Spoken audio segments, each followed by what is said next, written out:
What's going on, everybody, and welcome into Hog Hoops Live. Curtis Wilkerson here, joined as always by my right-hand man, Andrew Ellis, over at HawgSports.com. It is December 12th. Arkansas took a step back in Tulsa over the weekend. They find themselves in a bit of a tricky spot here moving forward. We've got a week between games. So what we're going to do is today really identify and kind of get a handle of where this team is at, take a look at some of the red flags that are popping up for the Razorbacks, and offer our thoughts on how they can get this ship righted in a hurry, because they need to. Be sure to get your questions and comments in the chat so we can get to those at the end of the show. No more time to waste. Let's get started.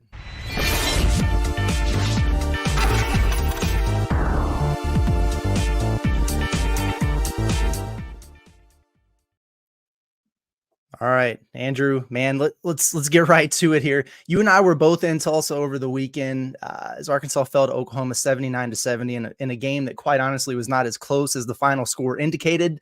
The Hogs were not good on either side of the ball in this one. Musk got tossed. It was really a lot of deja vu from when we were there a couple years ago, to be 100% honest. I mean, there were a lot of parallels there. The only difference is we wound up having a really solid burger after the game instead of going to Popeye's chicken. I got to vent on live reaction from the BOK Center after the game. If you want to check that out, go to our YouTube page. That was good for me. It was therapeutic. I felt like I needed that. So I don't have much else to say about this game, but I do want to give you the floor to share your thoughts, and hopefully you can get a little bit off of this, this off of your chest. We can flush it and move on. Arkansas loses to Oklahoma. What'd you think? Yeah, Curtis, it was way too familiar. We were on the way up there, all bright-eyed and bushy-tailed, and expecting to have a good time. And we kept talking about that trip we made to Tulsa 2 years ago, where Arkansas loses by 20 or 24, or whatever they ended up doing. And we kind of joke about that being like the worst case scenario. And Curtis brought up Popeyes. We had even joked because after that game, we ate Popeyes 2 years ago, and I was like, if they lose again, we might have to do Popeyes again. And about a minute and a half left in regulation, Curtis leans over to me and goes, "Yeah, I really don't want to eat Popeyes today." We were like, "All right, we'll eat some real food." But yeah, I mean, so Curtis, I want to start by prefacing this. Like, throughout this show, we're going to say a lot of things that may seem like we're making excuses, or like, I don't want to just chalk things up and be like, "Hey, they're going to figure it out. This team always figures it out." I don't want to give you guys the basic bare bones take that a lot of people are. But deep down, it's kind of how I feel. So I do want to preface that. Like, I'm not trying to sound like I'm just blowing past any of these issues, but I kept thinking about that game from 2 years ago, and I was thinking about how it played out. And I don't have the box score in front of me, but I remember Stanley Amude not really giving, like, he was only playing like 12 to 13 minutes a game. He was kind of in that weird doghouse that we see Ellis in at this time of year. And Aldis Toney was a guy who a couple years ago really just was not playing at a high level. And I remember us on the way home from that trip talking about how, man, they got all these transfer additions and they're just really not getting the best out of them. And we were looking at Devo around that time, and we were like, man, has Devo really taken the step forward? And like I said, it feels very familiar. And so while there are plenty of issues with this Razorback basketball team at the moment, they've definitely dug themselves a hole, and we're going to get into all of their issues and all of their shortcomings and what they have to do to figure out, and we'll do our best to do that. But I do want to just remind everyone that we do this every year, and it's frustrating. And while we're all frustrated, you and I are both frustrated because we didn't expect this team to do this. We expected them to kind of be above a stretch like this. I got to say, I'm not quite ready to hit the panic button, as you might can tell from these comments. But that game was frustrating more just because I didn't think Oklahoma was very good. I didn't think they were very good coming into the game. I thought they were kind of due for a downslide a little bit. I thought Arkansas, I mean, that first half, Oklahoma was begging them to take control of that game. I mean, Arkansas was playing so poorly, and they were only down like 5, late in that half, and they had a chance. I think they cut it to 4 or 5, like with a couple minutes left. Like, Arkansas had a chance to really kind of survive there in the first half, and just simply refused. I mean, we saw this offense revert back to some of its bad habits and characteristics and tendencies of, the ball gets a little stagnant. I mean, after 21 assists a couple games ago, and I think 17 against Duke, don't even crack double digits in this one. I mean, we see a lot of those familiar issues start to rise up. The 3-point defense was good. The problem is they let so much penetration in, and like I mentioned, McCollum is Javian McCollum is a good guard for Oklahoma, but that's the kind of guy who, like in years past, we just expect Arkansas to frustrate and bother that guy, and so it's really That's the biggest frustration for me, is that I'm looking at these opposing guards, which, are nice players, good players even, but it's like they're just having their way with Arkansas in the way that they typically don't. I mean, typically on the perimeter, Arkansas is frustrating people a little bit more. And, so there's a lot of, I've used the word frustrate a lot, but there's a lot of issues with this team that are really bothering me at this moment. Some of them are issues I think they can overcome and get through. Some of them might need a little more convincing, but I think overall, I'm just disappointed that this team, Muss said it best himself. They're not playing with the same personality, and some of the things that we've come to know as a staple of this program don't seem to be there yet with this group. But again, I do want to mention that 2 years ago at this same time, they were giving up 95 to all these mid majors. So, we know that they can overcome it, and we've seen them. And this year, it might be an even bigger battle than we realized it was going to be. But let's dive right into it, Curtis. Where do you want to start here? Yeah, for sure. I mean, my thought process for the show today is it's kind of in the same vein as where Muss is at with his team, I think. I mean, they've got a week between games. They're not even thinking about Lipscomb right now. I mean, they've got to figure out themselves first. With that in mind, I do think we need to take kind of a big picture look at this team. And, we can come back later in the week and see what Muss had to say in his presser whenever we get him, whether that's tomorrow or Thursday, and look ahead to this annual, Twilight Zone game in North Little Rock. That's always weird. We can get to that Thursday or Friday, whenever. But Arkansas is 10 games into the season. They're 6-4. They're 103rd in the net. Yes, it's early. Did they go up in the net? Is that what happened? They stayed put from yesterday, but they have gone up in the net since they lost to Oklahoma. That should tell you everything you need to know about that, right? But I think we can all acknowledge and agree that, like, Arkansas is not where they're at or where they want to be, right now, based on where their expectations were at the beginning of the year. Someone asked me last night on the board what my level of concern was, kind of on a 1 to 10 scale with this team. I have my answer and my thoughts to support it. But before, and I kind of, based on your earlier comments, I think I know where you're going with this, but I want to throw it your way first real quick. Like, your 40,000 foot view, how worried are you about the Razorbacks? Where would you put it on that 1 to 10 scale? I'm going to put it at like a 7 or 8. Now, Curtis, let me go ahead and clarify that this is one of those situations where, and it happens a lot in sports and sports fandom, everyone's wrong.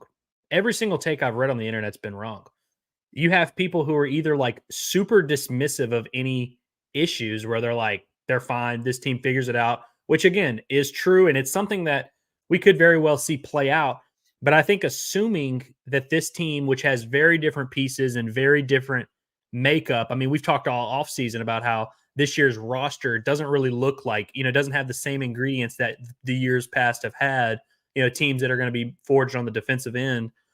So I don't think this is a apples to apples comparison here. I think it would be kind of absurd to just assume that these teams are going to do the same thing every year, especially when the makeup of them, the roster is completely different. And obviously you have Muss and you have a coaching staff that tends to bring the best version of their teams out. And I think that's where a lot of that confidence comes from. And I have that same confidence, but I think it would be a little wild to just assume that this team that keeps having recurring issues and also, seems to be trending in a poor direction here. I mean, it's not like they can't turn it around, but as of right now, it's not like they're making progress. They're seeming to be going backwards.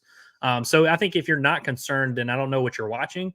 But I also think the people who assume that this team, like, this is what this is, and they truly think, like, I saw Joe Lunardi did not have Arkansas in his projected field of 64, which, like, I understand that completely, because if you look at the resumes, there's nothing about Arkansas that looks like a tournament team.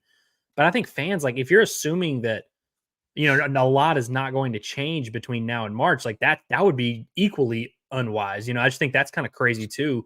And everyone, obviously, we joked last week about how everyone was like, oh, this is a must-win game, this Oklahoma game. Can we already admit that wasn't true? Like, they lost the game. Yeah, it sucked and it was a bad performance. And they're gonna have to dig themselves a hole. But it's like they're like 5 games away. Like, they could go on like a 5-game win streak right here, maybe 6 or 7-game win streak, and probably overcome that already. So I think, like, again, it's just one of those things where you're never as good as you think you are. You're never as bad as you think you are. I have a lot of confidence in Eric Musselman and a lot of confidence in this coaching staff. So it's like hard for me to really get into that doomsday, like, panic mode, truly believing that this team's going to be like bottom half of the SEC and like struggle to make the tournament. maybe that's the case. I mean, we saw them struggle to make the tournament last year. Who knows? And I definitely think they don't have the breathing room in conference play because of how bad this non-conference slate has gone. But I also think like you just look at this roster, it doesn't, there's not an Aldis Tony, there's not a Stanley Amude, there's not some of these pieces. I mean, defensively, who are the guys that's going to anchor this group? And we can get into it a little bit. There's some guys that we think are capable of playing better on the defensive end, but it's far from a foolproof system that's just going to like eventually start clicking one of these days. It's going to have to take, some rotation changes, some, guys need to step up in different areas, do different things. Like there's a lot to figure out. But like you said, that's why these 21 days where you're only playing 3 games and you're really able to practice without playing, because that's something Musk talked about in the Bahamas where it's like, you go in and you do a little bit of prep for that Stanford game and then you play in 14 hours. So it's like, what prep are you really doing for Memphis? And you turn around and play, you're tired. You're not really getting full practices. You're prepping for opponents, but you're really not even getting that. Like this is going to be a much more healthy time of year. Like this is where, if you're going to figure it out, you kind of have to do it now. And so, I'm worried. I'm worried because of these developments I'm seeing on the court, but I also know Arkansas has 3 very winnable games in 21 days coming up here where this is kind of where you find yourself as a team. And so I'm willing to give them the benefit of that doubt. And, there's going to be a point in time where we can't make these excuses. We can't say, oh, they're going to figure it out because they'll be 9-10. And it's like, hey, you're probably not figuring it out, So there's a point where we can stop doing the Muss is going to figure it out thing. I just don't think we're quite there yet. So I think Muss is going to figure it out is still a valid response. What say you? I think I'm probably a little closer to that point than you are, but I do agree with a lot of things you said. Like I'm going to go on my rant here, but I'm probably, on that scale of 1 to 10, I'm probably like a 5.5 or 6 overall. But my honest assessment of their current predicament is probably closer to an 8 or 9.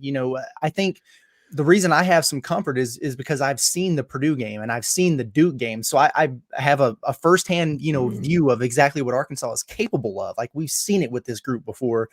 So to think, well, they can't get back there. Well, no, that's silly. Of course they can. So from that standpoint, like I know what they can do. So yeah, I have faith that they can get it figured out. But at the same time, this is a little bit different than the spot that they've been in the past.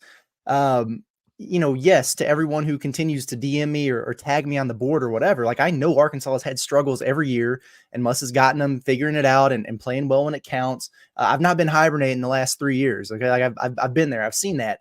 But let's be honest here. If Arkansas was 10-0 and they were top 3 in the country, there wouldn't be a single person out there right now going, oh, it's just December. No, like you guys would be the most obnoxious people on Twitter or social media or whatever. So let's not be hypocritical there. So to me, if you're calling this year's situation the same as other years, you're lying to yourself. Arkansas has 4 losses in its first 10 games. Arkansas had 4 losses total in its first 10 games the last 4 years combined. Okay, so there's a big difference in where they're at there. So that's a little bit of perspective. And yeah, the schedule has been tougher sort of because you've got that challenge game in November instead of January. But I think that whole schedule thing goes out the window when you lose to UNC Greensboro at home. So what has my antennas up about this whole thing, it's not, can they figure it out or will they figure it out? For me, it's like the hole is already dug for Arkansas here. So they've already eliminated a significant amount of that wiggle room. So yeah, on one hand, like you still got 10 quad 1 games or whatever to build the resume. You still got a lot of the season in front of you. That's all true. There's plenty of time. But you are not afforded the luxury of being able to sleep through January again or get off to a 1-4, 1-5 start in SEC play. Because if you do that, you're screwed in terms of making the NCAA tournament. So, they're in a worse spot now than they have been in the past, which means they need to figure it out quicker than they have in the past. And you keep mentioning these 3 games over 21 days. I agree. This is pivotal, man, because they really, really have to figure some things out and kind of get this ship rolling in the right direction again before you get into SEC play, because you can't get off to that troubling start. Whatever. We can talk about where they're at all day. I think the question is like, how do they fix what ails them right now? And I thought you brought up a really great point on the ride home from Tulsa the other night where you said, hey, before the Hogs can tighten up things defensively or execute better offensively or whatever, they've got to get a handle on this rotation and figure out who their guys are. So I flip it back over to you. Like, can you elaborate on that? Like, where do you think they stand with this rotation, and what are some of the things you think maybe they need to do? Well, I think it reminds me a lot of, in fall camp every year, Curtis, when we're talking about the secondary and we're writing about the secondary in any year. I mean, this goes for the worst secondary, the best secondary. The coaches, they say the same thing. We got to get the 5 best guys out there. We got to figure out, our best guy this corner? Is he our best guy? And if we're playing him, then how does that affect? And so sometimes you do have to kind of mix and match things here. Arkansas doesn't have to do anything crazy like move anyone to safety or anything, but I think a lot of it comes down to, are you playing your best players a high percentage of the time? And, Muss loves to shorten up that rotation.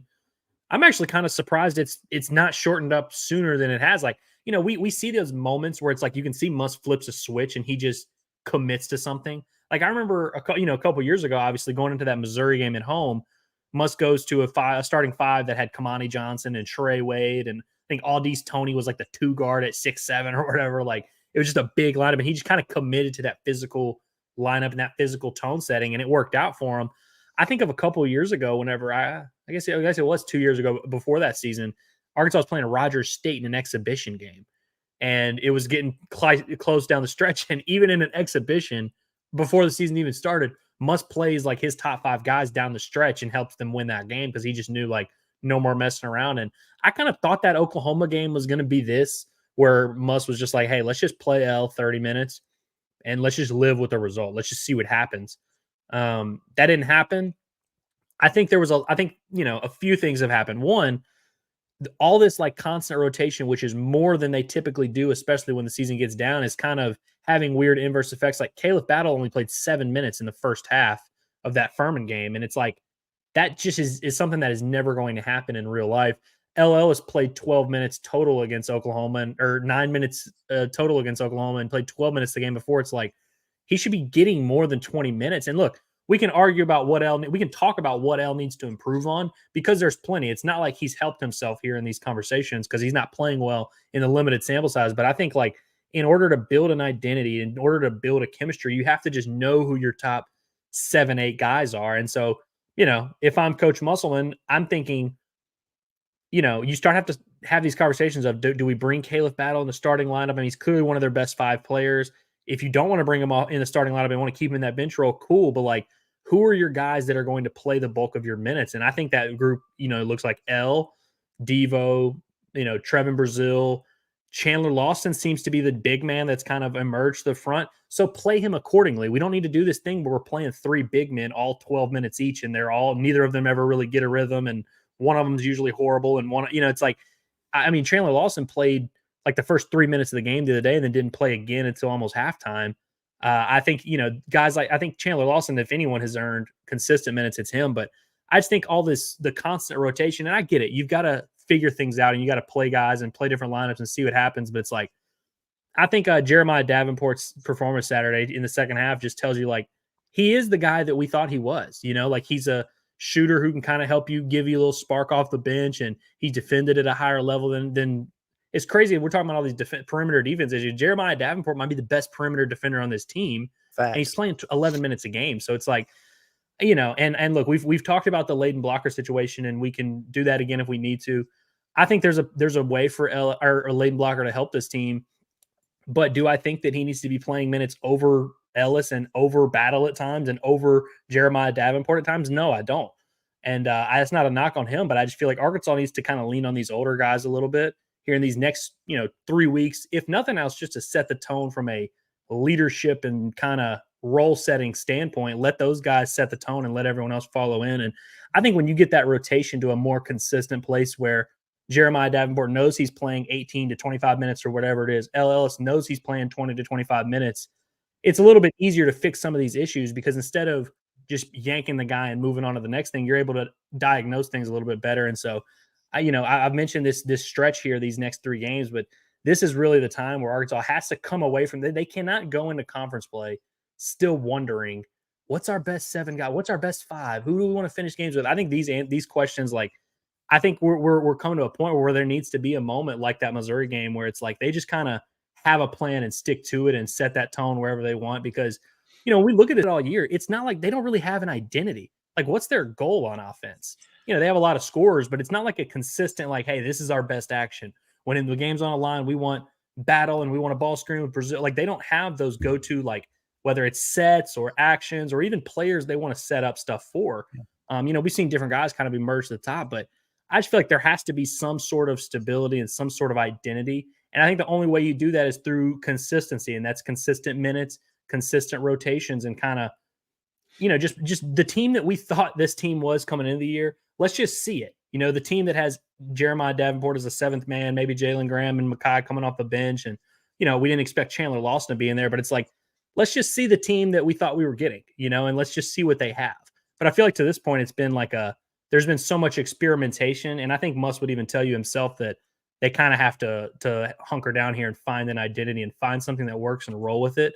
Because I feel like, we talk about the whack-a-mole every week. It feels like they're just kind of continuing to do that. And then with the rotations, it's felt the same way, where it's like, this isn't working, let's yank this guy. So yeah, I just would really like to see it tighten up a little bit and see a little bit more consistency. And, just with some of these guys that don't know how many minutes they're going to play each game, I just don't think that's a reliable formula to win consistently. And we're entering that time of year where Arkansas really just doesn't have time to waste. So they got to figure it out pretty quickly. Yeah, you can't build an identity until you identify who your players are. I mean, it's personnel based, and at the same time, though, like, Arkansas started 5 different lineups in 10 games. It's not like they haven't been doing a lot of tinkering.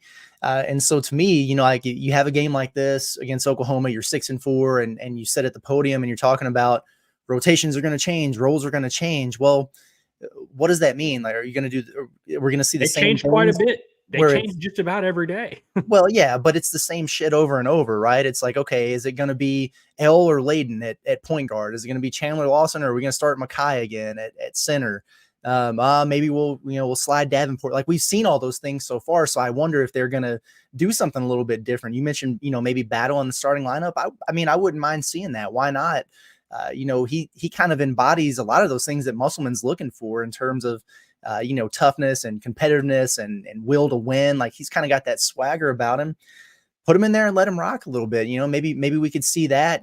I think we talked about it a little bit, but maybe it's a situation where you have Devo come off the bench, and people will get all mad about that. He's the 4-year home state guy and everything.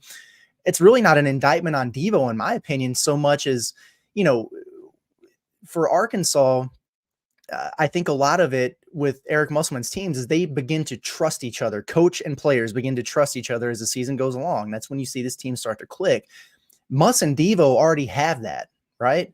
Devo has already come off the bench for Arkansas and thrived in that role because he knows, like, hey, I'm still going to play starter value minutes. I'm still going to be productive. And I think it'll be an opportunity for him to come off of the bench and really maybe assert himself more as maybe that lead scoring option in that second unit, because he's still trying to find his way from an offensive standpoint.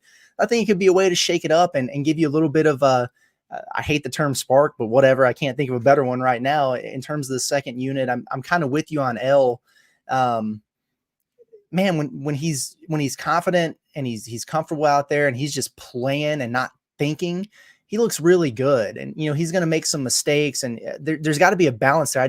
I'm not sure that what's going on right now with him is working, where it's every mistake you're out, and then we'll put you back in. And there's another one, you're out. That's a really tough one in terms of finding any sort of a rhythm. So yeah, maybe let him play through those mistakes a little bit and see what you have. And look, if he doesn't rise up to the challenge, it's a two-way street, right? So then maybe you do go a different direction. But I think, Muss have said it himself, this team is probably at its best when he's playing well and he's on the floor.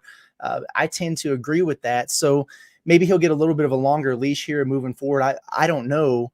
I agree with you on Chandler Lawson too. Like, I think what you need right now is consistency, and what you're going to get from him. That doesn't mean he's got to play 35 minutes. He's not a greedy man, but I think you start your front court rotation with him because you know what you're going to get on a nightly basis, and you build it out from there. If you want to mix it up, though, I think give Jalen Graham a look and let him sink or swim. he hasn't played that much this year, but he's been hurt. He hasn't been available. He got some extended run the other day. I thought he looked really solid out there against Oklahoma, especially in the first half. And then you didn't see him again until there was less than 5 minutes left in the game. So I don't know, they're going to have to tinker with some stuff and figure it out. But I agree. Like, I think that they've got to narrow this thing down and really figure out who their guys are. And then they can start working on some of the other stuff, because right now it's just hard, I think, for anyone to really settle into a role. And that's part of the process early in season. It's also part of the process when you're losing some games. You're not going to continue to do things that aren't working. You got to mix it up, but eventually they've got to land on the right combinations there. So, look, I don't usually shove my content down people's throats, but I'd encourage people to go over to HawgSports.com right now and check out an article I posted today. It's called 10 Storytelling Stats for Arkansas Basketball. Look, I'm not going to sit here and lie to you and tell you that, the numbers don't lie, because you can manipulate a statistic to say whatever you want. But I do think some of these numbers are pretty telling in terms of, Arkansas's current situation. So I want to run through a few of them with you, Andrew, and maybe identify some of these red flags that we're seeing with this team right now. I think what you'll see is there's a lot of things that are going to be eye-opening, and you're like, wow, really? I didn't realize it was that bad. But it's also a lot of stuff that's easily correctable. So it's going to sound like a lot of negative, but really it's just like, hey, they're not doing these particular things well right now, but man, they could probably shore this up pretty quick. We talked about the 4 early losses. We've talked about the net ranking, all that.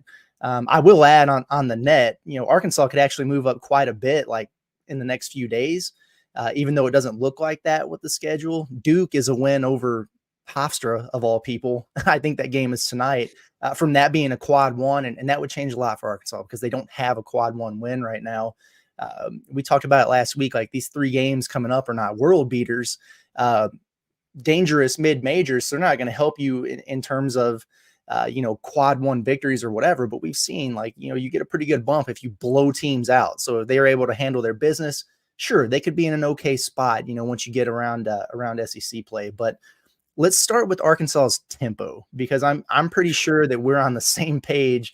And then it's been maddening watching this team walk the ball up the floor as much as they have, and not take advantage of transition opportunities with any sense of urgency. I don't know that I've ever really seen that. So Arkansas has been in the top 50 nationally in adjusted tempo in each of Musselman's first 4 seasons. They're barely inside the top 100 at the moment. This profiled as a team that was going to play fast. Andrew, like, what gives? What's going on here? Well, I think a huge part, we talk about rotation, and when you asked about what we should do to fix the rotation, I think a lot of it is you're playing 2 big men a lot. And I mean, times where you really don't even need to play 2 big men, it seems. And I think that's probably, Trevon Brazil was banged up the other day and obviously didn't give them much in his return. I feel like it was kind of just a struggle to get him out there. So I don't want to, people to be thinking of that performance when I say this, but I've been hammering the Brazil needs to be at the 5 all year. I still think Chandler Lawson is kind of the X factor here, because he's proven to be such a valuable weapon against these teams with these elite big men. So I think you're still going to have Chandler Lawson play plenty. But so if Chandler Lawson, let's say he plays 18 minutes at the 5, I think there's, I guess that'd be 22 minutes there where, you could split between Graham, maybe Mackay if you still want to play him. But I think Brazil needs to eat up a lot of those minutes there at the 5. And then that kind of helps you disperse those other 4 spots between your guards. And I think that, you mentioned the pace, like Devo Davis. I'm glad you brought him up, because, everyone has a different opinion on Devo. And I feel like everyone kind of has had they've lived the wild experience, the roller coaster that we have, where you love them some nights, you can't stand them some nights. Sometimes you have all of those things all in the same media timeout stretch. You might experience all of it. But I think the one thing we can all agree on is that this team is better when Devo Davis is engaged, locked in, and doing the Devo Davis stuff. The other day, we finally got like a vintage Devo moment where he like brings some energy, pokes the ball away, immediately sprints down the floor, gets a block. That was their first transition points, and it was like almost the end of the first half. I think that, doing stuff like that, like obviously, anytime you can create, Arkansas has not created a ton of steals. I'm sure that's coming in your numbers thing soon. I think guys like Devo and Mark really need to pick up that defensive intensity. But I think with Devo, we've seen him thrive off the bench. And so it's like, maybe getting some of these pieces going will help increase the tempo a little bit. When Devo is at his best, he's slicing and dicing in transition.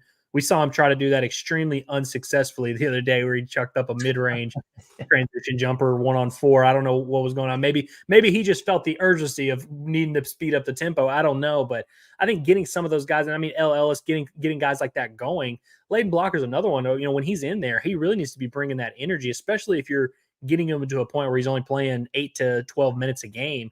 He needs to be playing with his hair on fire in those minutes and really creating those opportunities and looking to push. But I think, you know, when you have Mekhi Mitchell and Chandler Lawson on the floor, no matter who the other three guys are, it's just really hard to play at a high pace and really get things going.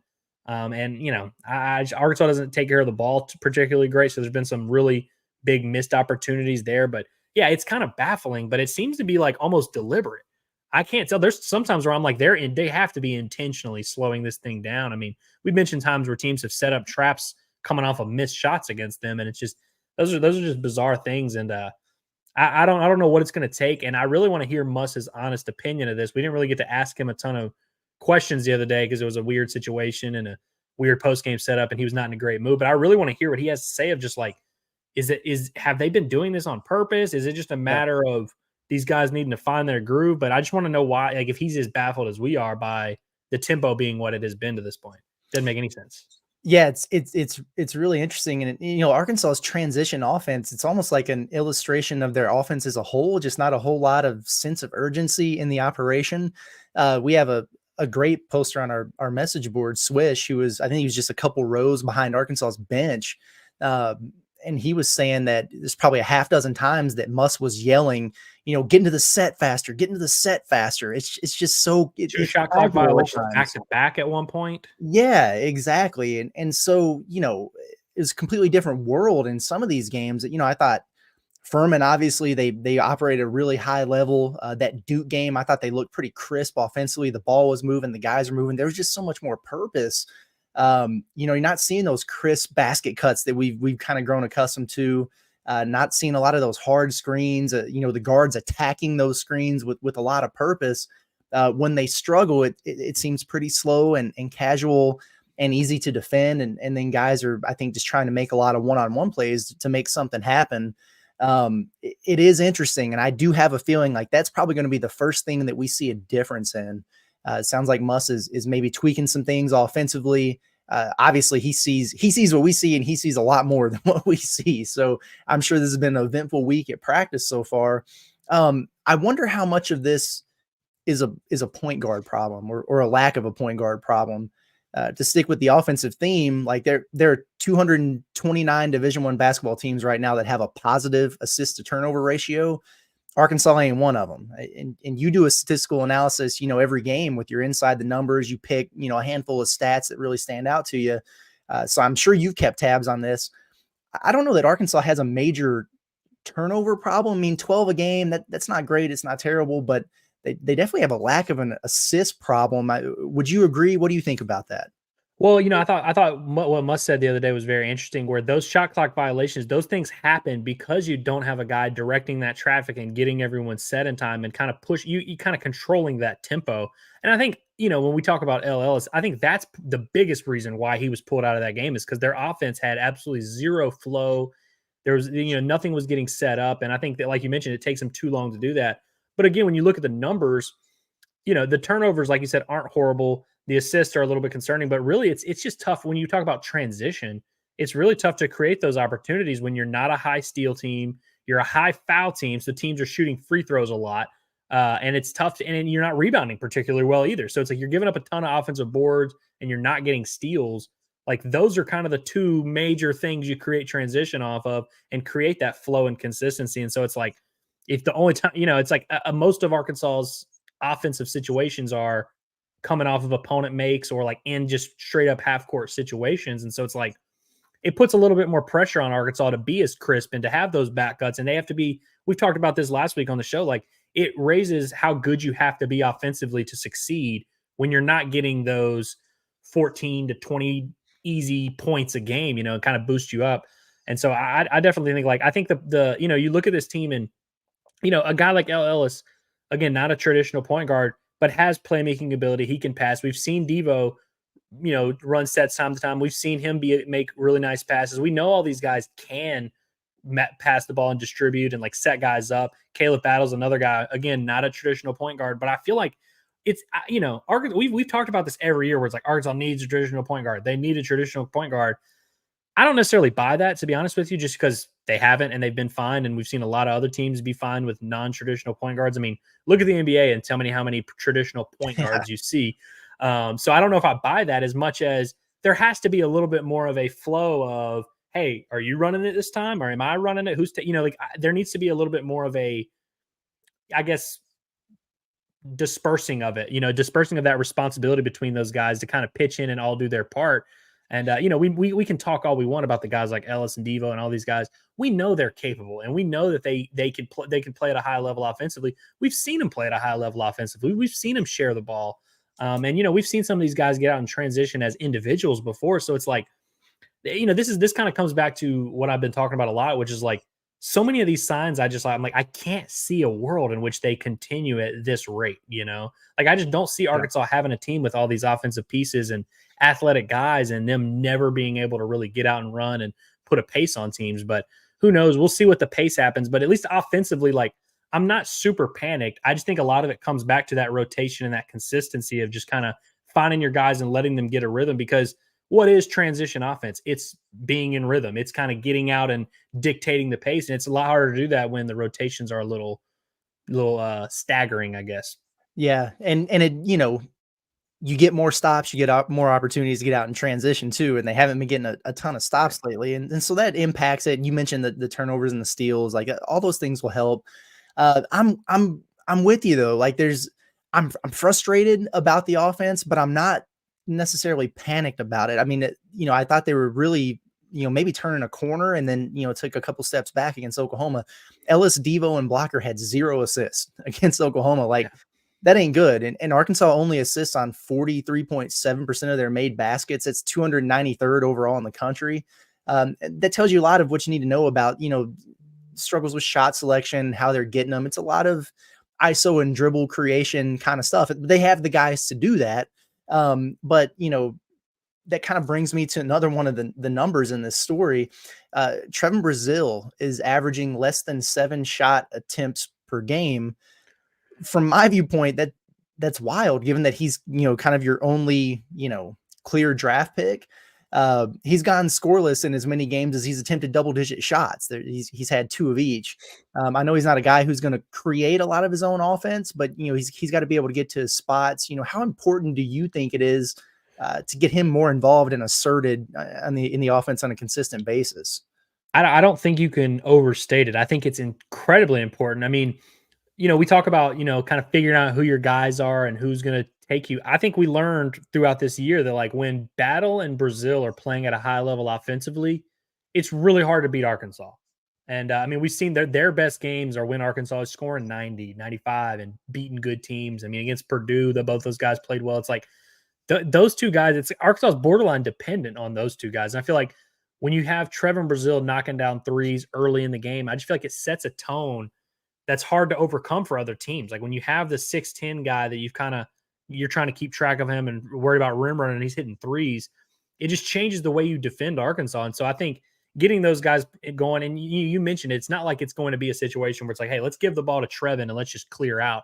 But I do think if there's one indictment on this team, like offensively, it's like, how are you not able to take advantage of the fact that he is such a matchup issue? And whether it's just as simple as getting him into the middle of your zone and kind of having him be the guy that teams collapse onto, or just, maybe throwing him in more screens and whatever. But I just feel like teams aren't being forced to account for Trevon Brazil much. And I get it. The other day he was banged up, so we can even just throw that game out the window. But how many times have we seen? I mean, I think of that Texas exhibition last year, a game where Trevon just kind of floated and kind of gets lost out there. You kind of forget he's out there. I've seen it's happened a few times this year. Like, it just seems like that happens too often. And look, part of that's on Trevon himself of needing to assert himself and kind of force the issue a little bit.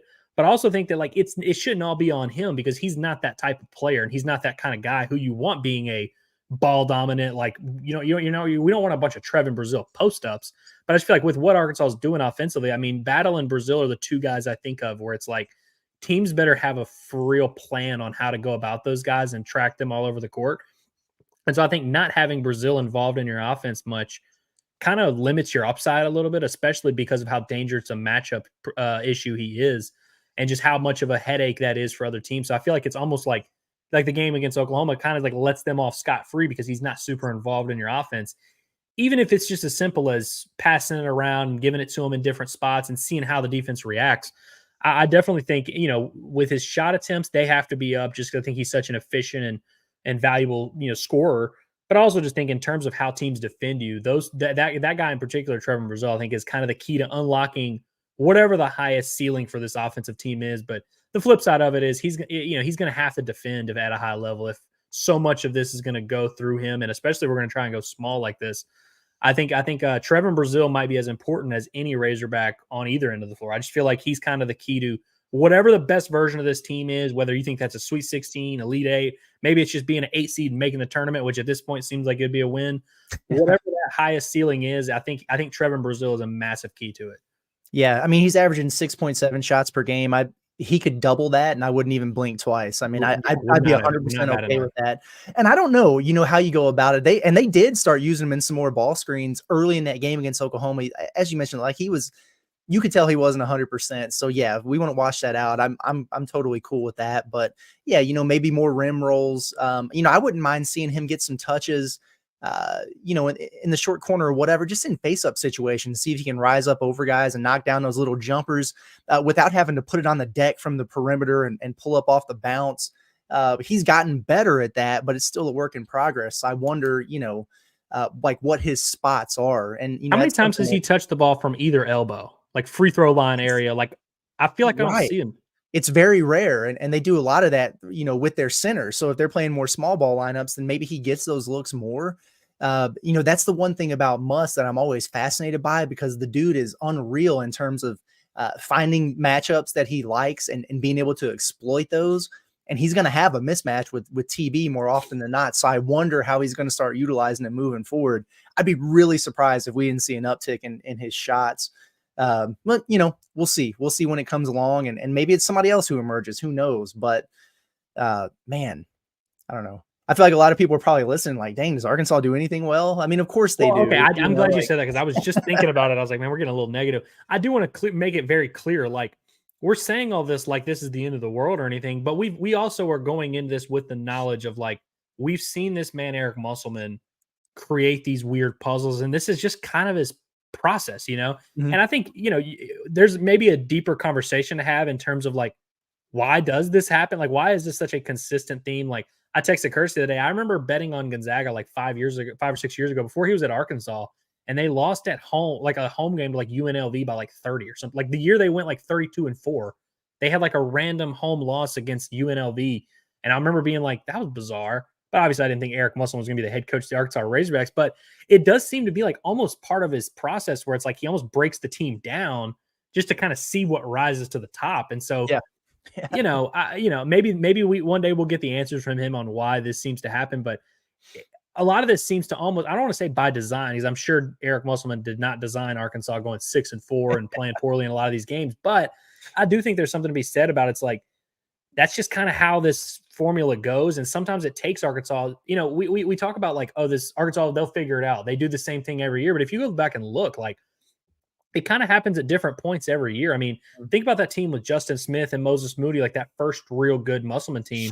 It was in January where they had their weird stretch where they were getting beat by Missouri and losing to Tennessee, and like had their weird stretch with Justin Smith. It was like post the start of conference play. We saw them lose to Hofstra in December. I mean, we saw like their issues start in Tulsa a couple years ago. And then last year's team started, 1-5 in SEC play. It's like, it's not been a consistent, like, oh, they suck in December. Like, each team kind of ebbs and flows at their own pace, and it's maybe generally around the same area, but it's like there's different ways and different moments that these teams figure it out. But the one common denominator is they do figure it out. And so I know that this team is not going to be playing the way they are now in a few months. The question of it is, like, to what extent? Because we've also seen the result be different. We saw Arkansas be a 3 seed 3 years ago. We saw them be a 4 seed the year after, and then they a 10 seed. Where were they? They were in the 8-9 game. Yeah. 8-9 game. Yeah, because they beat the number 1 overall seed. So it's like everyone's like, oh, they figured it out. It's like they figured it out on 3 very different levels. Right. So it's like, sure, if they figure it out, I'm sure they will. But what does figuring it out look like? Does that mean this team's going to be a 6 seed? Does that mean it's going to be a 10 seed? Does that mean they're going to go all the way up to 4? Like, I really don't know. But I think that there's a little bit more nuance there than we like to let on at times. But ultimately, I'm rambling a bit. But what I'm saying is, like, we're pointing out these critiques because this is what we have to talk about. We can't talk about a basketball team that doesn't exist. We're talking about what we're seeing on the court, which is a lot of negative right now. But we're not saying this negative as like this is going to be the case forever, because we've talked about a lot of these pieces that we think are going to kind of step up and emerge down the stretch here. Yeah, I mean, if we just came onto the show and said, they're struggling, they'll figure it out, and then called 8-minute show, just that'll probably be fine. I don't know how many clicks we get on that. So it's true. Like we got to talk about it, and we have every year, and they've identified it. I've said it, every year running now. It gets to a point where I finally hit that spot where I'm like, you know what, this is different. Like, they're not going to get it right this year, and they always do. Again, does that mean it's going to happen this year? No, but it probably will. Like, they're probably, another loss or two away from me being on this show with you and being like, dude, I'm out. Like, I was going to say, and then they win 7 in a row, and I'm like, well, dang. Hey, they finally shot well from the free throw line, Curtis. We've been telling the folks that's been coming for months. Yes. Finally, they had a decent showing from the free throw line. But hey, Curtis, I was thinking about it the other day. Do you remember the exact moments throughout these years that you were like the moments you gave up? Because I remember exactly. The Vanderbilt game last year, I remember texting you and being like, damn, it's really happening. Like, they're done. I remember the Vanderbilt game that they lost at home 2 years ago, which was after the Hofstra game. Everyone talks about Hofstra. They came back and lost to Vanderbilt at home. Yes, man. Which was crazy. And I remember that was the moment where I was like, oh, wow. I think they started 0-2 in SEC play that year, maybe 1-2. Andy, the common denominator. I remember that being the moment. And then I think the year before was when they lost to Missouri, and Muss came to the press room and was like, I'm worried. This team sucks. Like, I was like, this was early in our tenure with Muss here. We didn't really know the bits, but he convinced me. I was like, damn, this team really does suck, man. That's crazy. Yeah. So I think that I'm interested to see what the point is this year. The COVID year, it was after that Bama and LSU, like when they just got destroyed back to back those games. I completely forgot about that. And back to back 30-point losses. Dude, this is not going well at all. But they definitely figured it out then. And I think it was probably those two Vanderbilt games for me. And to your point, they lost that game the other day. And no, I'm not there yet. I am concerned. But like, if you put a gun to my head right now and said, all right, tell me the future. Is Arkansas going to make the NCAA tournament or not? Yeah, I would say they will. But like you said, like, what is that? That could mean a lot of different things. Like, they could be in Dayton in the first 4, or they could really figure this out and get a top 6 seed or something. And that's where we're at with it. But yeah, it's not all negative. I mean, you touched on a positive there, but it's true. Like, Arkansas, they get to the free throw line as well as anyone in the country. They're shooting 28 free throws per game, and now they're making them. Like you said, there you go. We're going to come on the show and be like, oh, I think Arkansas is going to be a better free throw shooting team. Well, they went like 26 of 31 or something. They're 71.5% on the year now, knock on wood or whatever. But like, that's trending in the right direction. They're blocking a ton of shots. It's not all gloom and doom. But is kind of the theme from Muss and that presser after Saturday. Like, they're going back to the drawing board this week, and so are we. And, I think maybe the last offensive number of note for me that we could talk about. And again, another area where I think, it doesn't look great right now, but this is something they could correct quick and it could help them. Arkansas is getting 9 offensive rebounds per game. And, that's something that the staff has emphasized. It's something that they're charting goes and no goes from the guys in terms of crashing and practicing games. That's 285th in the country. Brazil's been great on the offensive glass. Lawson and Devo have been pretty solid.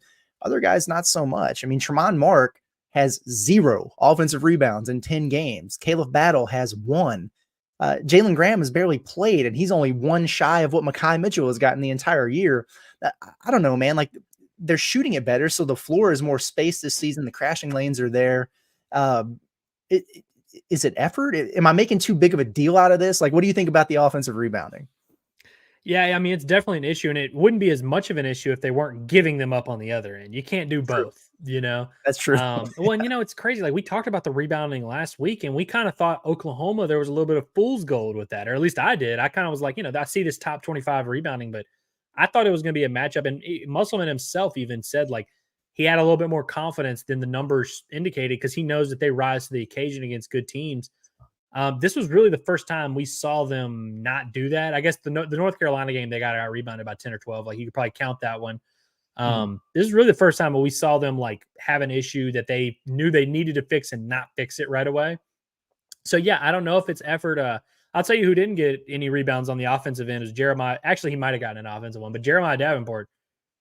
I mean, how many times am I going to bet on this guy's props just for him to not get the he hit the points too. Like normally it's been like he doesn't play enough. He didn't get the points. I think it was like 2.5 points and 1.5 rebounds, and he gets one rebound. I mean, scores a dozen and one board. And we've been singing your praises, Jeremiah Davenport, and you finally put together a pretty good game there, and you don't rebound. What are we doing? Like, man. But no, I agree. Like, you gotta scratch ours, dude. Come on. Yeah, it's one of those things. Like, I know I say I don't want to just like chalk all these things up, but that's one that like I think effort is a huge part of it, and that's one that they've been able to kind of find the keys to more often than not. So I don't know if it's going to be a consistent issue.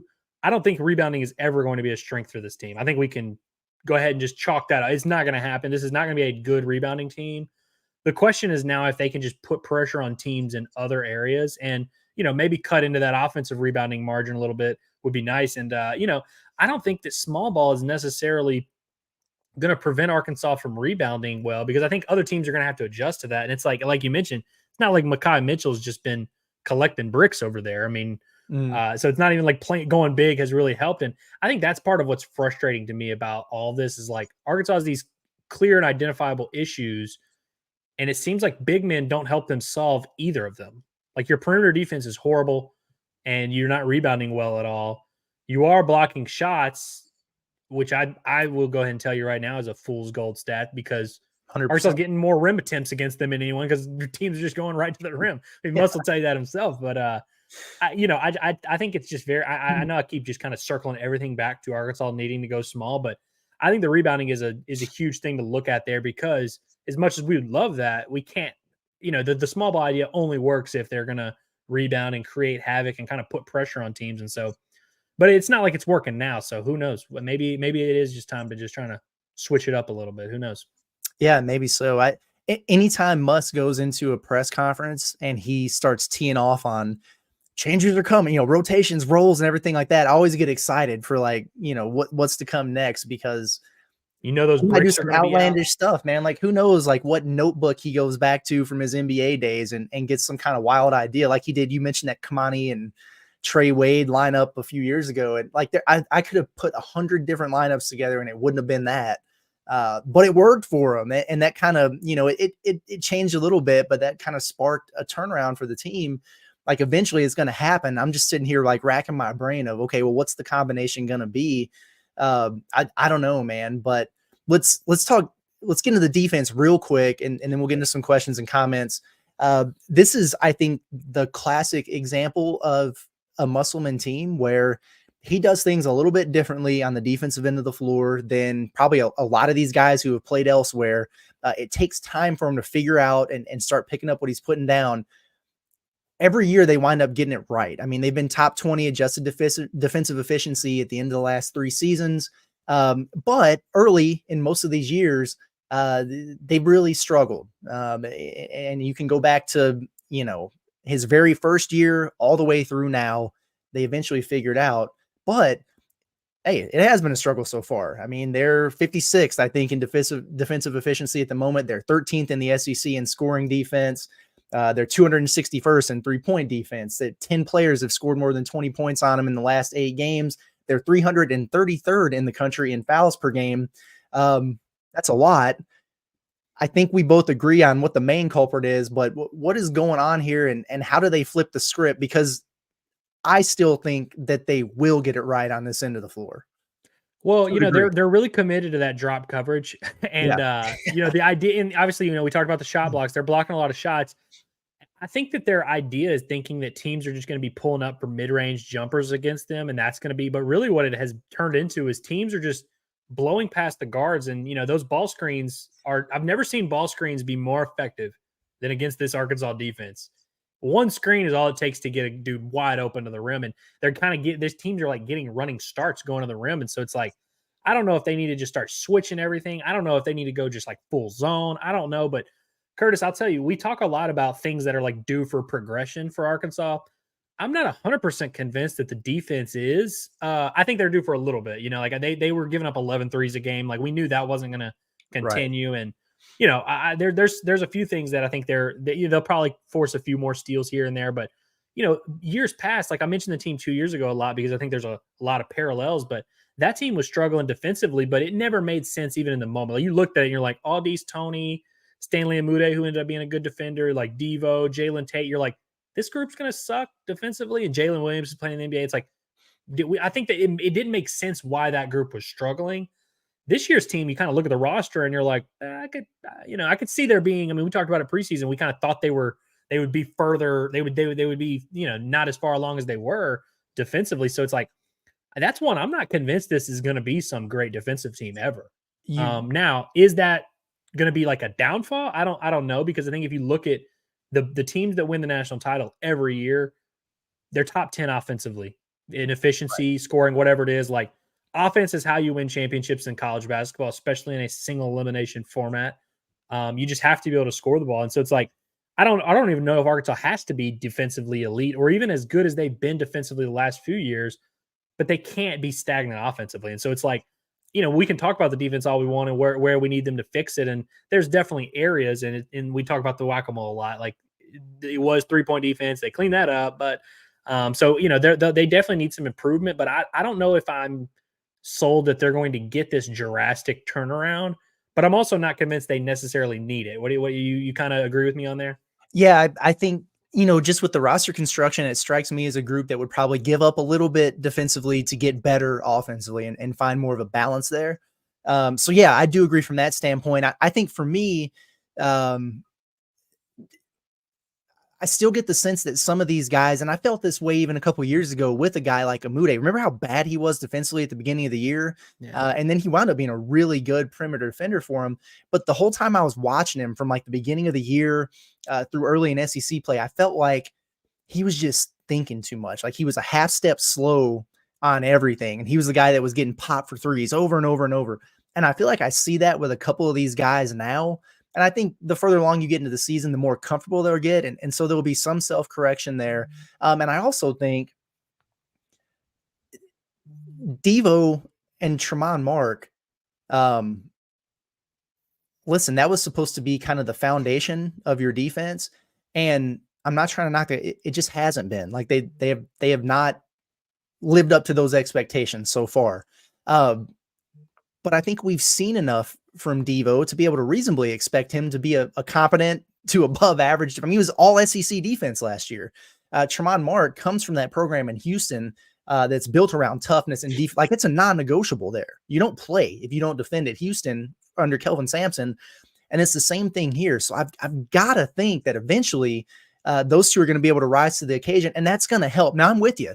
I don't know that this team is going to be as good defensively as they have been the last couple years, but I do think they can get better.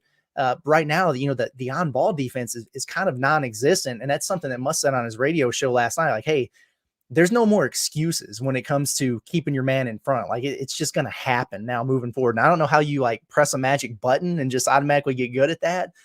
Maybe it's a sense of urgency or they change some technique. Like, I have no idea. He's the mastermind there. But if they can start keeping the ball in front of them, that's good. I'm wondering, though, if this is going to be the team where they figure it out and they start to embody the schemes, or if Muss goes, you know what, I've got to develop the schemes around them. And maybe they switch up that ball screen defense. They start switching some things. Maybe they show some more hard hedges. Maybe they start trapping a ball screen here or there. Like, I don't know, what all that could entail.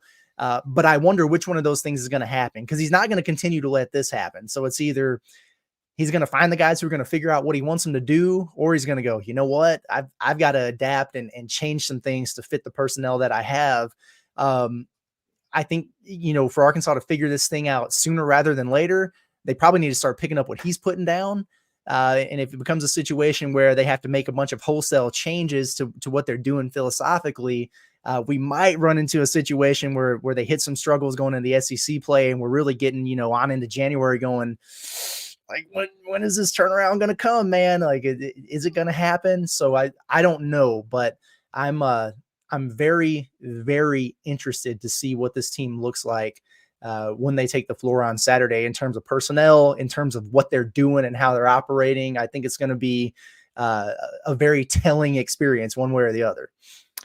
Well, I think, when you just look at this roster top to bottom and you just go through like, all right, just pull it up right now. Are we getting what we expected to get from this guy? Are we getting what we expected to get? If you just go down the list, you feel like Arkansas has gotten not even close to like what they truly expected. Maybe Battle's the one exception you can make. But it seems like there's a lot of guys who, and I'm not saying like, hey, all the players suck and they're underachieving. I think it's more just about your team and kind of your rotation and what's going on. But it's like, at the end of the day, you kind of are a whole of the sum of your parts. And so it's like, I think Arkansas has to just be getting more from these guys in certain areas. And one thing that's been kind of consistent with Musselman teams is like, this personnel here is a little different. It's not the same, team from a roster construction standpoint, but it feels like Muss is big on having guys who play above their size, I guess you could say. Yeah. Trey Wade and Kamani Johnson, when I think about that team, like those are kind of the guys, and even Stanley Amude, who had to play a lot at the 4 that year, they kind of rose to that occasion. And Devo, I feel like encapsulates that energy more, where he plays way bigger than his size in some of these big games. And Battle is a guy who, sometimes I watch him on defense and I'm like, he actually is playing pretty hard. Like he seems like he's really engaged. And I think that's kind of like the missing ingredient with this team a little bit, is that they're not playing bigger than they are for the most part. Like it seems like, they're losing the rebounding battle. Like, I don't know if there's that toughness and that, like, use the term will to win. I don't even know if it's like that. I think these guys want to win, but it's just like, I think there is definitely a little bit of a switch that needs to be flipped in terms of just the team's mentality and how they approach things. And you mentioned Stanley Amude kind of going in slow motion. And when I watch Ellis, that's what you can almost like see the gears ticking in his head a little bit. And so, we've circled all the way back. We started with the rotation and we talked about everything in between. I think we've circled all the way back, where it's like, I think it comes down to just like having your guys and being like, hey, this is the standard. This is the mentality. Here are 8 guys. Y'all go play and y'all go make it happen. And, it shouldn't be that hard to make it happen against these next 3. Now, again, they're not playing scrubs. They're not playing Alcorn State 3 times, but 3 games that Arkansas needs to win, and should win, should have no problem winning. Build that confidence, build that swagger and that kind of mindset, and that Missouri game. I think about that Missouri. I've mentioned it 7 times on this podcast alone, but I think about that game all the time, because it was one of those games where as soon as we saw it, every concern we had about this team was out. Like that you could tell like something switched, something clicked. And so it's like, we can sit here and talk about what needs to happen for this moment and when is it going to click. And I think we may sound like we are acting like we know more than Eric Musselman. We do not know more than Eric Musselman. I don't think the 2 of us combined could even match half of what that guy's done in this game and knows about this game. So I trust him to figure it out more than I do us. And so, and you mentioned how you didn't expect that lineup to be the one in Missouri. I think it's just going to take some type of weird vibe shift and mentality shift with this team. And again, I'm not expecting this team to go out and just start locking dudes up on the perimeter and pulling down every rebound and creating havoc all over the place. But I think you take these pieces. We all know if you just go piece by piece, they're a little bit, capable of more than what they've been given so far. And I think that's kind of the one common trend I see, is like when I think back to those times 2-3 years ago, all of those pieces that we've talked about, the Jalen Tates and the Aldi's Tonys, they were all going through a same stretch where they weren't giving what we expected out of them. And I've come all the way around to where I'm just like, kind of let them figure it out. But I definitely think there's a little bit of a missing ingredient with this team that we just haven't seen. And, I think it's fair to question whether or not they can do it, because like you mentioned, the roster construction is not the same. This is not a team that you can just roll out the ball and they're going to play great defense. So there's some questions to figure it out, but I am confident that if there's one guy that can do it, this Eric Musselman. I mean, defensively, that's one area I'm really not going to question him at all. And I think that it might take some different things. Than they might have to switch up that pick and roll coverage. They might have to switch up a lot of things of just how they align defensively. But overall, we see so many flashes, so it's hard for me to give up consistently. But yeah, I mean, they just cannot keep the ball in front of them. So something's got to give on that end for sure. Yeah, I'm sure Muss has been pacing around the pool house since he got back from Tulsa, trying to figure it all out. He's going to be spending a lot of time in that pool house over the holidays. Yeah, man. He's probably doing all the chopping up all the film again too. It wouldn't surprise me one bit if that was the case. Let's get to some comments here. We've got our eternal optimist, Honcho Razorback Z Beeler. we'll get this thing turned around. Awesome show as always, guys. Appreciate you. We need that positive energy right now because, it's a little bit up and down. We're in that stretch where people like you need to hold up the rest of us and keep us going. So nothing worse than when appreciate Beeler that. starts wavering. That's when you know it's over. When he starts wavering, it's like, oh crap. Yeah, man. Exactly. We got Brother Dodger here. He says Muss needs to designate a point guard, stay with him. Other players will fall into their roles, and now we have continuity.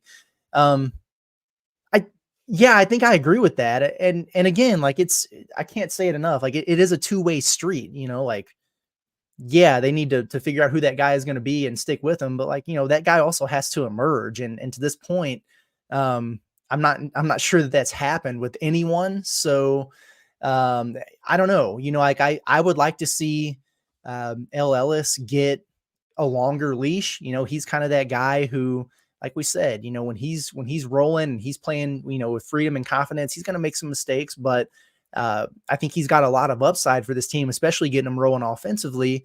But like, I don't know what's going on at practice or, like how he's responding to the challenges that are being given to him by the coaching staff. I don't know their scouting report and how he's following it. So like, I don't think there's a personal vendetta there. Like there's a reason he's getting pulled and, maybe he doesn't have the type of leash that other guys have, but I just wonder what he would look like if you were able to see him kind of play through some mistakes and settle into a game. I think you probably tend to agree with that, and we'll see what they do there. But I think, in my opinion, like for Arkansas to reach its ultimate ceiling, he would probably be the guy to help get him there. It doesn't mean they couldn't be good if it wasn't him, but I think you need to exhaust that option maybe before you go trying other things. I just want to be very clear when I say this. And now, look, we can argue about if Ellis is a true point guard or not. He is the only thing close to resembling a point guard on this team. You could make an argument for Caleb Battle, which, like, sure you can, but I think we all agree he's more of a combo two guard, and that's where he will thrive this season and will continue to thrive. So it's like I think you mentioned they have to get Ellis going. I agree with this comment because I think like we know that Layden Blocker and Devo are not point guards right now at this level, and like they're good players. I understand why they've been playing more than him because they've been playing better than him. Mm-hmm. But I think it comes back to what you're saying of like this team has to have some type of point guard play. And so I think only playing your point guard 8 minutes and then complaining about point guard play is a little interesting. But only because I just not, and I think people disagree with this, but I just truly think like Ellis is the only thing closely to resembling a real point guard. So it's like, I feel like if you're even if you don't like Ellis, and I haven't loved all the decisions he's been making on the floor lately, it's like, I think that's the guy you kind of have to get behind and you have to go out of your way to get him going because it's kind of your only chance to have any type of real point guard play. And so I think he's as important as any of these guys that in terms of who they need to get going for sure.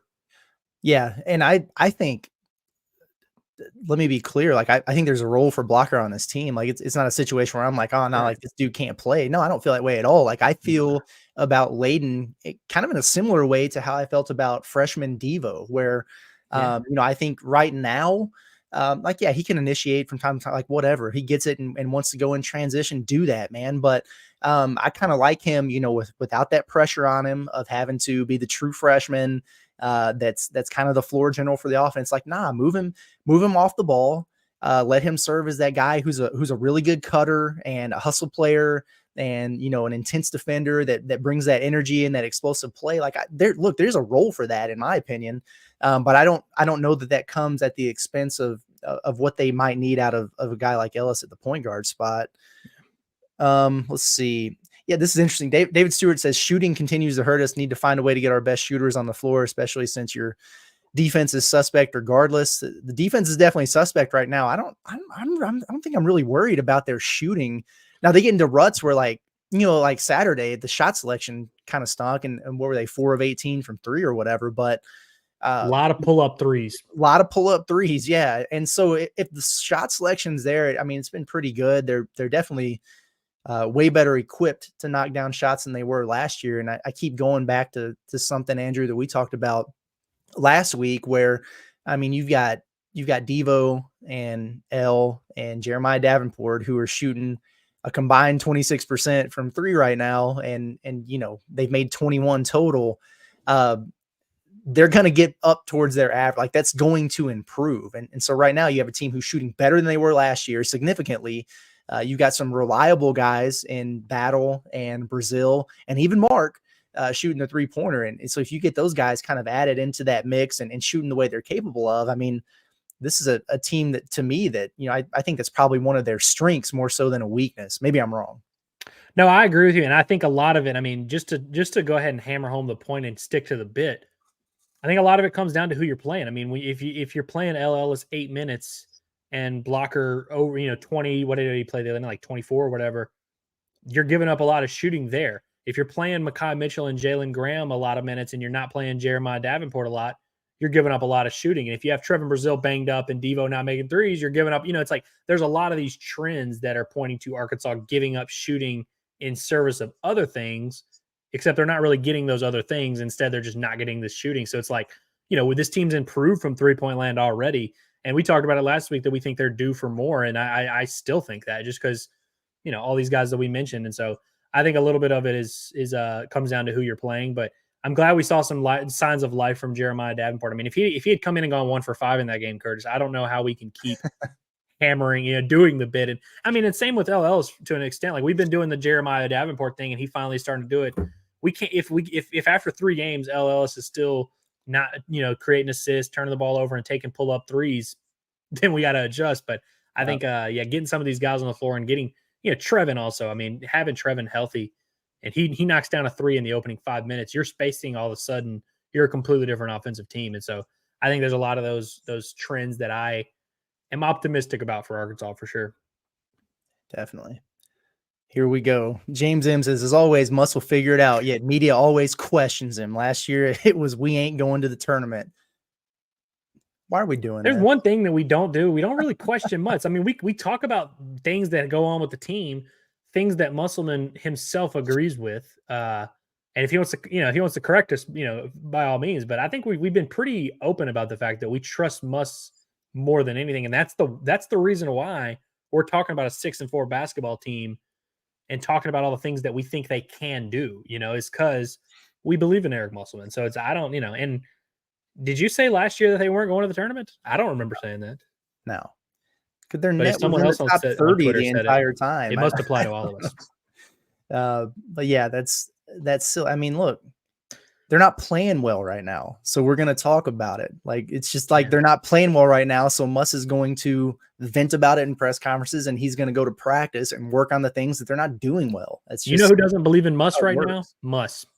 Right. Yeah, exactly. Like he's his own biggest critic. They're struggling. They're going to work on it. Like that's how it goes. So I don't know.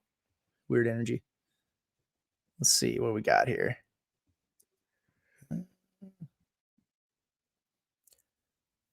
Kingsley, our guy. So it sounds like we're going from a no middle defense to a pack line funnel defense with us being good at blocks. Do you think that could be the answer, or at least help? Yeah, I don't know what adjustments they're really going to get ready to make here, but I think what would help Arkansas is doing whatever they have to do to keep ball handlers out of the paint. And yeah, I would not want to be funneling. Yeah, and I do wonder if they're overthinking it a little bit or over scheming a little bit in terms of like influencing the ball handler one way, or we talk about this no middle or whatever. And I wonder if the guys maybe are out there like really overemphasizing some of those things as opposed to just, like sit down and guard your man and keep him in front of you and keep him out of the lane kind of deal. So I don't know, like maybe there's some of that going on, but yeah, like I don't know what they're going to wind up doing here, but it's kind of like Muss said on his show last night. I mean, it's got to keep guys in front of them, and that's the number one thing. And so whatever that takes, whether it's, maybe not applying quite as much ball pressure, that way you can keep a dude in front of you, or overemphasizing a little help. You mentioned the pack line, like, I don't know, maybe that could be it. Yeah. Switch up the ball screens. I don't know, but they've got to keep teams out of the lane. Yeah. The only problem I have with the funneling is Arkansas. It's not like Arkansas. I mean, they've been blocking shots, but it's not like they have this defensive anchor waiting for them in the wings. Like they have a rotation of big men who we aren't even sure are competent and definitely aren't like imposing shot blocking figures. Now, Chandler Lawson's been playing really well. I like what he's shown defensively, and he has an ability to block shots. but he's also 6'8". It's not like he's a Mutombo down there. And Trevon Brazil is another guy that can come off and help him block shots. But again, it's not like they have a true, 7-footer that's sitting there at the restricted area ready to block in everything. So I think that's an issue. If you're gonna try to force things to the middle and force things to the paint, teams should not be finishing as well as they should not be as efficient at the rim as they've been. So yeah, I'm with you 100%. David Stewart says, this is interesting. Davenport or Mark need to be at the 1, Caliph or L at the 2. Boy, I don't know if I'd be doing the Davenport point guard experiment personally, but I will say I'm semi intrigued. If I didn't think it was so important to have the point guard situation figured out, I would be really intrigued by L at the 2, like playing a little bit more off the ball. And I think you even see that in certain lineups, like down the stretch in that Purdue game, right? Where I don't think Mark is your point guard, but like there are times where they put the ball in his hands and they let him initiate and L's off the ball. And he was great in that overtime against Purdue. And so I think there could be some balance there to maybe take a little bit of pressure off of him. But I think primarily like he stands out to me as the guy who needs to, probably run the show there. I don't know about Davenport at the 1. Actually. Well, I'll tell you that I'm okay with Tremont. Mark intrigues me a lot more at the 1 because I do think he has a little bit of that playmaking ability and that ball handling. I just think he needs to stop taking the pull-up mid-range jumpers. And, I joked about this after the North Carolina game where I was like, that might not have been a great thing to have happen, to have Tremont Mark hit a bunch of weird contested pull-ups. Because I think you saw that. It's like, so, but I love Tremont Mark's mentality. And I think that when he enters that mindset, like the Purdue game where he's kind of the creator, you see him show off an interesting little skill set of, and passing too. I mean, he's had some interesting, when he's running the show, which he doesn't do a ton, he makes some nice passes. So it's like, especially in a matchup, I can be talked into Mark there. But I think Caliph and L need to be making more decisions than I think Caliph in particular, like I just trust that guy. I know he's not a great high assist guy over the course of 40 minutes. I don't know if you want him to be your point guard, but down the stretch, I just really trust his decision-making. And I think L's decision-making has certainly been questionable. But I think he's your, like I said earlier, I think he's your best hope at the 1. I really do. I think with L, he might be so caught up on trying to be that point guard that he's just overthinking it. Like when he can get into the paint whenever he wants. We talked about this at the game Saturday. Like, dude, when you get into the lane, I never want to see him pass it out again. Like it's just he jumps like out of bounds and he leaves his feet and he throws a pass and he turns it over. Just go score. Like just go. You want to talk about offensive rebounding? When you get to the lane and you draw 3 defenders and you put a shot in the air, those are highly reboundable shots, most likely. You know what I mean? Typically. Right. I mean, when you force the defense to collapse like that, good things happen. But all that goes out the window when you jump midair and then throw the ball when you don't have a plan. I mean, it seems that's one thing that L loves to do is jump with no plan whatsoever and then just kind of see what happens. Yeah. But no, I agree. Jump and score. And when he's operating in the ball screens, and he's kind of dragging that dribble and surveying the floor. Like he makes some great passes out of that. Like he when can he splits that double team too. When he splits through it. Oh yeah. I mean, that stuff looks really good, but yeah, it's like, shoot, 3/4 of his problems come when he leaves his feet in the lane. Like, dude, just, it's crazy because it's so hard. Just go score. Yeah. It's so hard for as a ball handler, as a scorer, all you're trying to do is get to the rim or get to the paint. If you can get to the paint, like all the best guys in the NBA are masters at getting to the paint. L is so good at getting his feet in the paint, which is the hardest part. Making the decision about what to do afterwards and, going off what the defense reacts should be kind of the easier part, especially with a guy with the instincts and scoring ability that L has. But yeah, it is kind of interesting. And I think part of that is, we've talked about spacing a little bit, but things have been pretty clogged. And so I don't know, maybe that's part of what's giving him trouble. Maybe he would benefit a little more from the spacing.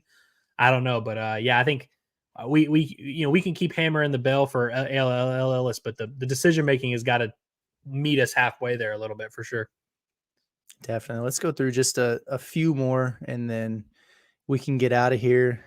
David Stewart again. He says, "Do you need to blow these teams out to help your cause?" I think he's talking about the rest of these non-conference games. Yes, an emphatic yes for me. I mean, the net rankings, they cap that margin of victory at 10. So like if you beat a team by 11 or you beat them by 60, theoretically that doesn't matter, but it does, because I think where it does play into account is if you're blowing out a team like that, then obviously you're playing well. So your offensive efficiency, your defensive efficiency from those games is going to see an uptick. And that's another part of that algorithm. So you see, I think the one we used last week was Miami. They beat Long Island, who was like 340 something at KenPom. They beat them by like 50 points. They moved up 20 spots in the net from doing that. And so, yes, I think if Arkansas really handles their business, they could get a bump for sure. And then if Duke beats Hofstra, and listen, we know that's not an easy thing to do, but if Duke beats Hofstra tonight, Hofstra in December is not what you want to see. You don't want to see it, man. Almost exactly 2 years ago to the day, right? It's true. Yeah, it really is. Yeah. We touched on this. Tyler G is right. He said, I can tell you one thing, Muss hasn't gotten any sleep. He'll get us better. Yeah, that dude has definitely not been sleeping. Unless he forgot how to coach, which does seem to happen. Yeah, as a coach, you always got to convince us that you're still a good coach. He might have just completely forgotten how. I don't know. We'll see. That's right. That's 100% right. Michael Ashcraft says, when these guys play unselfish and pass the ball out, they're a different team. Almost every game they've lost, they've been jacking shots too quick. Too quick or just like too slow. Like shot clock winds down and it's just contested off the bounce stuff. And I really, this really doesn't strike me as a selfish team. I get what you're saying, Michael, but I know you're not saying that, but I don't see a lot of selfishness with this group. You look at a guy like Battle and you think, man, he's never met a shot that he doesn't like. But really he could probably get an uptick in the shot attempts too. If we're, how many guys have we said we want to shoot more? Yeah, like exactly. 3 different guys on this. Exactly. So I would tend to agree with that. But no, I agree. There's been so many instances where they don't get into their set until like 14 seconds, and then they that ball movement starts to pick up, but then you see them like passing, and there's like 2 seconds on the shot clock, and I think Trevon Brazil even like gave an extra pass while the shot clock was expiring, and it's like by the time y'all got that ball moving, the pressure's on you a little bit. So it's crazy how much of this comes back to pace, but they're just snail's pace, man. It's crazy. No. Kingsley, I thought this is a good point. I probably should have brought it up earlier, but he says, is there a problem with how we're going to the bucket and looking for fouls and contact, going in, falling down, but no whistles and no bucket half the time or the refs onto us? Arkansas puts such an emphasis on getting to the free throw line, and they're really good at doing it. I think they're top 5 in the country right now. But the top priority, in my opinion, has to be make the shot first, right? And so we saw that. Would they start like 1 of 11 on layups against Oklahoma, and then they made a couple there late after it was decided to kind of skew those stats a little bit. But yeah, there's a lot of that where guys are going into contact, they're trying to get to the line, they're hitting the deck, and then they're getting beat back down the floor on transition defense. But yeah, I think there needs to be more of an emphasis on just finishing the shot. Hey, you get 2 points, great. If you get fouled, great, but let's make the layup first. I think there's something to that for sure. And that's not a new thing with Arkansas. I can't remember if it was last year's team. Maybe it was actually a little bit with those freshmen. And I know 2 years ago, that was something that Muss harped on quite a bit, was finish at the rim, right? Like that's got to come first. So I think that's a pretty good point. Well, and we talked about, Muss talked about the officiating the other day, about how it's kind of different and they're not rewarding guys trying to take charges as much. I think a lot of the falling down and that falling back is because guys are kind of conditioned to try and avoid that charge.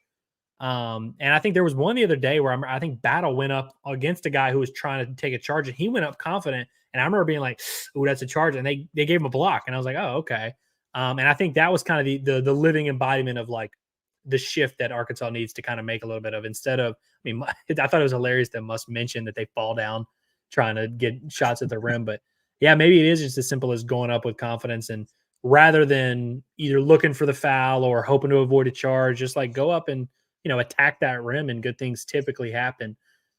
Historically, at any level of basketball, Curtis, you attack the rim, good things happen. Even the teams that really loves to shoot the ball, like, they shoot the ball so it'll be easier to get to the rim. I think that's the key. And with Arkansas and Musselman, like that's kind of, they know that and they understand that. And so I remember there was a game a couple years ago where they were like 4 for 15 on layups or something like that. It was when Moody missed like 4, And I remember it being a huge deal. And then they came the next game and they were like 17 for 19 at the rim or something like that, like something crazy. For sure. Well, let's end on this one because it's most important. Michelle, my wife, says, "So Andrew, I heard you're the reason our house may get repossessed. Please explain." Is that a reference to all the horrible gambling advice I've given you over the weeks? I don't well, I've definitely thrown that blame on you because she's aware that I'm down bad right now. Well, hey, you remember last night, literally in the group message, I was like, I can't share my picks with y'all because every time I do that, they don't hit, which is a problem because we literally give out picks publicly every game for these Arkansas Razorbacks.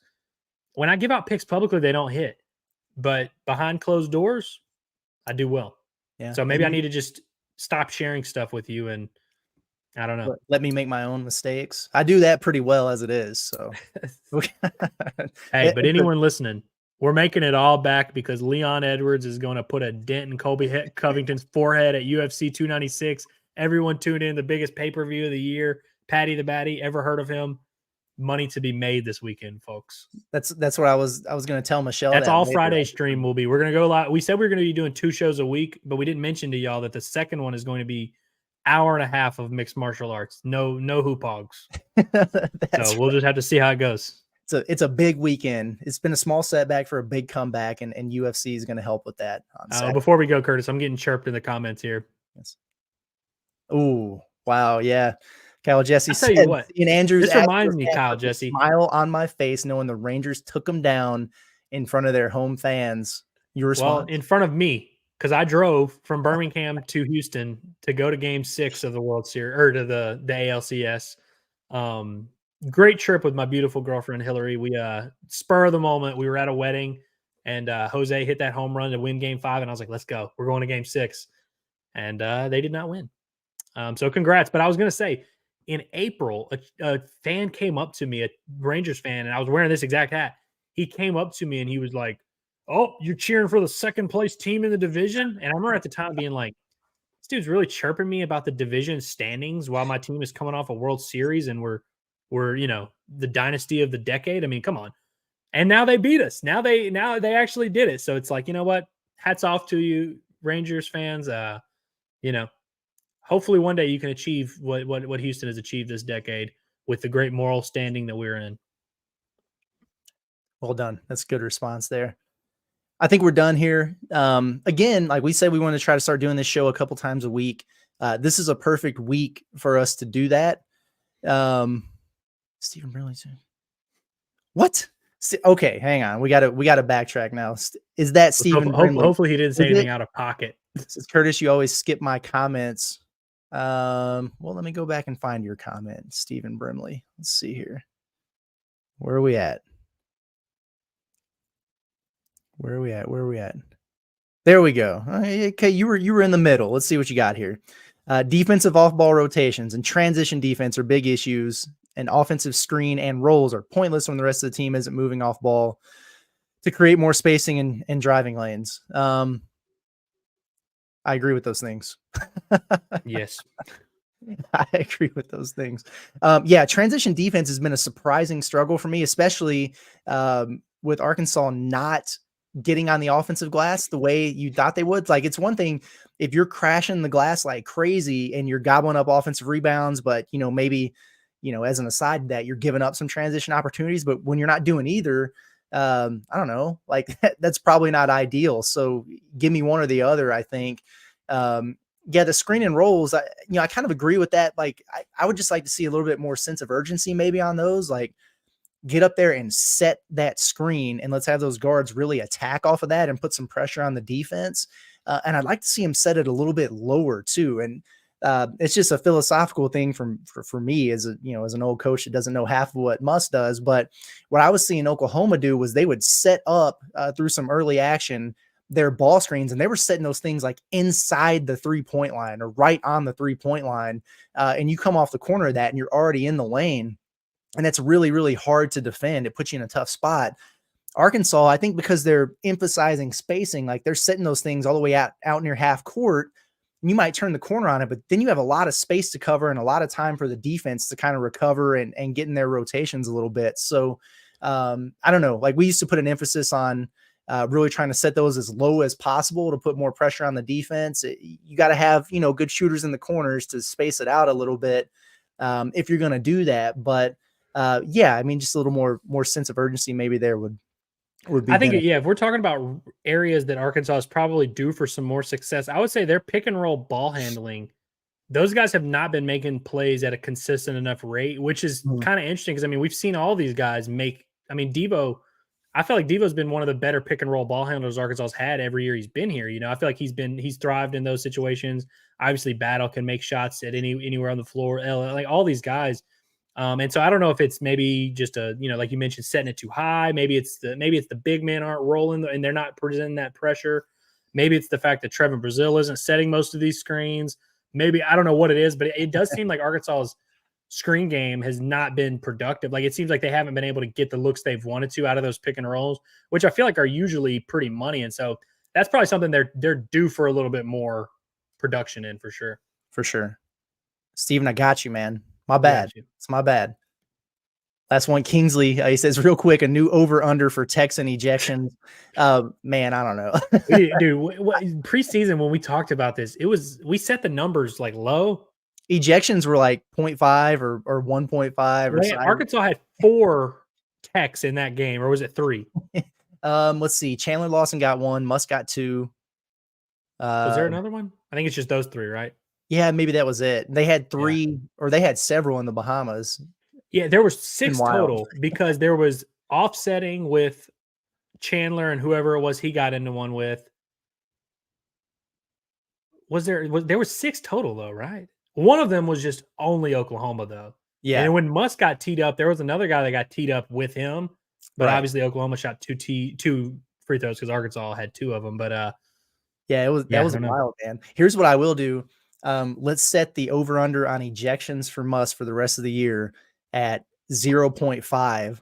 I'm going to go under. I think he's done. I think he's done. Yeah, I think he might have used it up. I think for sure. I mean, especially because I would say there was a negative reaction to this ejection against Oklahoma, which when you lose, there's always going to be a negative reaction no matter what. But I think Muss has a lot of bits that he likes to run back. I think he's already run back. He's not going to run it back again, Yeah, I think I'm with you on that. And, maybe we come in here next week and we're proven wrong. We'll see. Yeah. But all right. Well, let's get out of here, man. We've got an hour and a half, and we are going to come back, though, at some point this week. We got to see when we get Musk for a press conference. That might be tomorrow. It might be Thursday. We're not entirely sure yet, but obviously we need a lot of updates on what they're doing in practice and kind of how things are looking like after a few days to let that Oklahoma game digest. We'll talk about Lipscomb and some of the weirdness that's happened in Simmons Bank Arena. So be on the lookout for that. Shorter show, but that'll come to you Thursday and Friday, and then we'll be in North Little Rock to see how this thing goes on Saturday. So as always, we appreciate you guys, and we'll catch you in a couple days. Appreciate it.